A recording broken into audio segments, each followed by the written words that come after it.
জাতি গণনার দাবি নিয়ে বহুদিন থেকেই কথা বলেছেন রাহুল গান্ধী। আর তারপর সেদিন জাতি গণনার কথা ঘোষণা করেছে সরকার। কংগ্রেস বলেছে এ তাদের জয়, আর বিজেপি মোদিজির জয়গান গেয়েছে।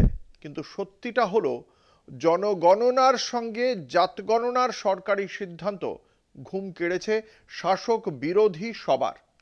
পিছড়ে বর্গকে ভোটের জন্য কাছে পেতে সরকার বা বিরোধী তারা যতটা আগ্রহী, ততটাই আগ্রহ কি তাদের রয়েছে দলিতদের ক্ষমতার অলিন্দের ঢুকিয়ে নিতে? এই প্রশ্নই ঘোরাফেরা করছে রাজনৈতিক মহলে।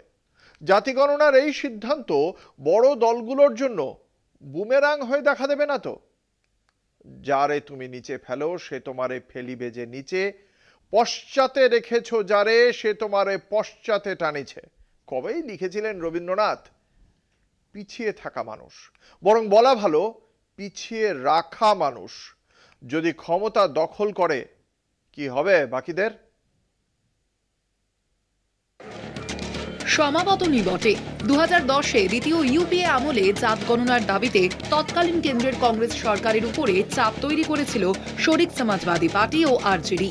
উত্তরপ্রদেশ ও বিহারের দুই মুখ্য দলের চাপ থেকে পরোক্ষে কংগ্রেস সরকারকে বাঁচিয়ে দিয়েছিল বিজেপি। জাতপাতের প্যাঁচে পড়ে উচ্চ বর্ণের ভোট হারানোর ভয়ে চুপই ছিল তারা।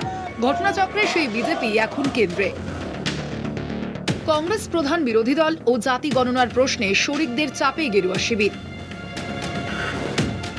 সাধারণভাবে দেশের জনসংখ্যার 80% তফসিলি জাতি, উপজাতি, অন্যান্য অনগ্রসর জাতি ও সংখ্যালঘু।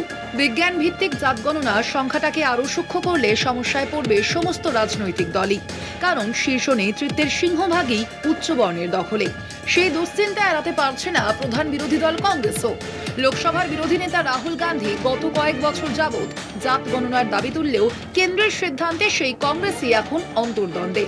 এর ছাপ পড়ে দলের ওয়ার্কিং কমিটির বৈঠকে।